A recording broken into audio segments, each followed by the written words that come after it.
So Tom Brokaw, what hasn't been said about Tom Brokaw that hasn't been said about any corporate tool? Who, I like when the guys who bring me the news wear an ascot. That's when you know you're getting the nitty gritty. And a pocket kerchief. That's what you see a pocket square and a ascot. I'm like, give me a truth bath. So, what's the word on the street, ascot? So Tom Brokaw. So Nancy Reagan died. Tom Brokaw was on MSNBC's Joe Ball, and he had this to say about a run-in with Nancy Reagan. And I think it's very telling about the way journalists today, corporate journalists, view journalism. So let's listen. In 1966, when I just arrived at NBC, I was 26 years old, and I drew a lucky straw.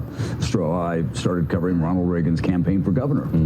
And Nancy was kind of low visibility in those days, and they were all concerned about could a Hollywood man become the governor. And then, of course, I covered the first term, the second term, and then the campaign for president. And I got to know them well, but I was always a reporter, always a journalist, and they understood that. When he first took office, I said something that was a little bit intemperate. I said, this whole business about him being a poor boy, right after he got out of college, he had a really good job on an island, and he was a high-paid actor in Hollywood. So Tom Brokaw just characterized him saying that, hey, Ronald Reagan wasn't a poor boy when he got out of college. He was a high-paid actor. He reported that. Tom Brokaw is now characterizing his own reporting as intemperate. Intemperate.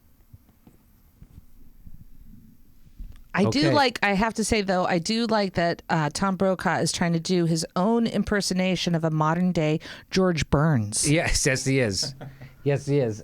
That's very funny. So he characterized his own, just that slight little pushback about Ronald Reagan not being a poor kid when he got out of college, and just that slight little, he himself, Tom Brokaw, now describes that reporting he did, 40 years ago as intemperate. He told the truth about a myth of Ronald Reagan, and now he himself refers to it intemperate. Why is this important? Because we'll listen to the rest of the story. Nancy really didn't like me saying that, so I got a call immediately from Jim Baker and the others and saying, stay away from the White House for a while. And I said, well, I'm not going to back off. And they said, no, we understand, but just stay away. The president doesn't care about it, but Nancy is really on a tear about you. About 2 months later, I got this call, and they said, you're going to be invited to a state dinner. You have to figure out what you're going to say to Nancy in the receiving line. I said, okay.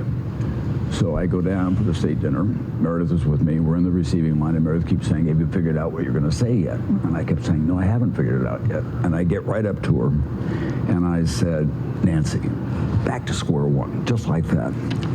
This is the photograph of that moment. Wow. And it arrived the next day, this photograph, with the inscription, Dear Tom, back to square one. Love Nancy. That was so typical of her.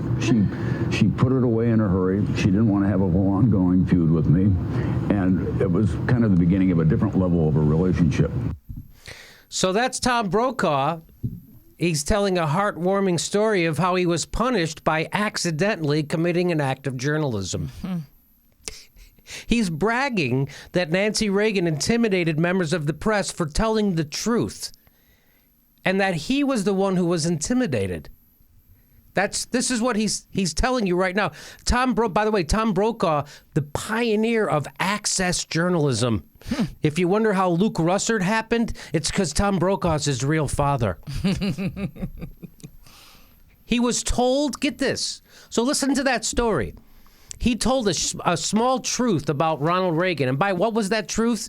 That Reagan was never a poor boy. In fact, Reagan was one of the few men of his time to attend college. And then after college, he did radio. He became a B actor in Hollywood. He was the head of the Screen Actors Guild, naming names during the House on Un-American Activities Committee witch hunts. Ronald Reagan named names. He then became a representative for General Electric, going around their plants giving pep talks and gold watches to retiring salesmen. Yes.